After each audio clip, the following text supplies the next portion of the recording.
बड़े अदब के साथ आप सबके सामने सर झुकाता हूं कि आपने जिस तरह से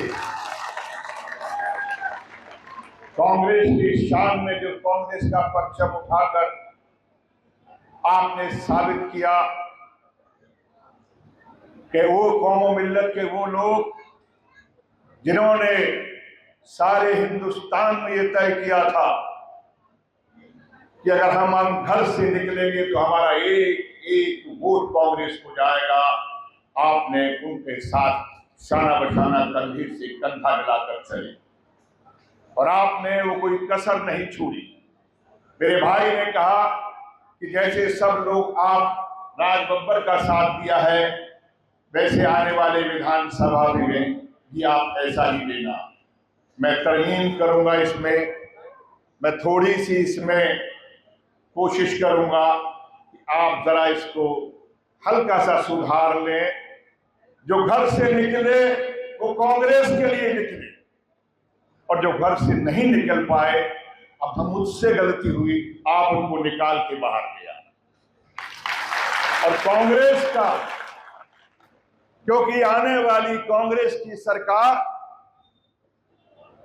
ये वो सरकार होगी कि आफ्ताब साहब ने आपको बताया, गिनाया, समझाया कि 10 साल पहले जो सरकार थी वो हरियाणा प्रदेश के विकास की, हरियाणा प्रदेश के 36 बिरादरी की बहबूदी के लिए थी, खुशहाली के लिए थी।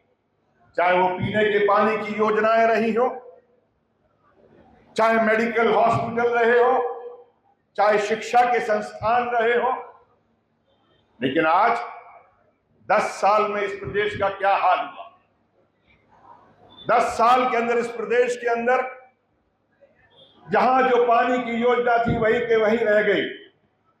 अक्सर लोगों के व्हाट्सएप आते हैं कि पीने के पानी की समस्या है और सरकार ये भी नहीं कर पाई, बल्कि सरकार भी जो पानी दे रही है कुछ तो ब्लैक में टैंकरों से आता है, कुछ सरकार जो है वो भी टैंकरों से पिला रही है। इन तमाम चीजों से निजात पाने के लिए आपको एक ऐसी सरकार बनानी है, वो कहते हैं आवाज़े खल्क नक्काराए खुदा, राज बब्बर के कहने से कुछ नहीं होता। आने वाली हरियाणा प्रदेश की सरकार इनकी हुड्डा साहब की क़यादत में बनने वाली। इस बात को एक अकेला कहने से नहीं,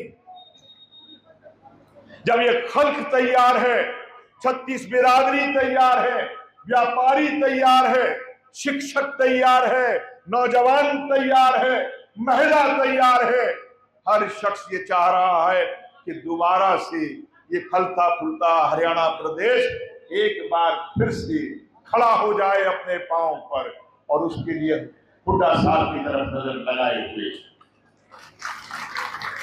साथियों, मैं फिर एक बार आपसे गुजारिश करूंगा, सिर्फ यही नहीं, आपके साथ में सारी बिरादरियां चलती हैं।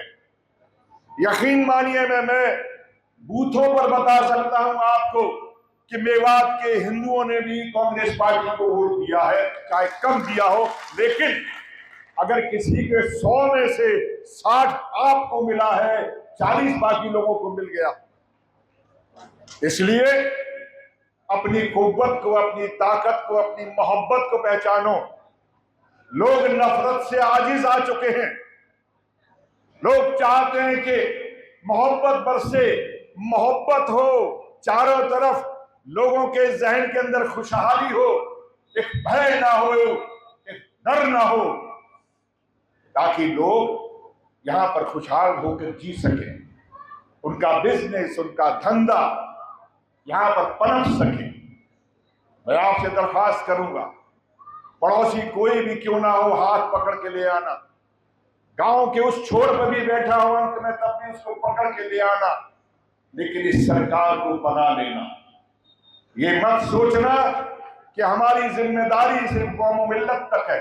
नहीं, आपकी जिम्मेदारी इस मुल्क की बहबूदी के लिए है, इसको यकसा करने के लिए है, इसको एकजुट करने के लिए है। और आप तो उस धरती के मालिक है जहां पर मोहब्बत पलती है, जो शहीदों की धरती है।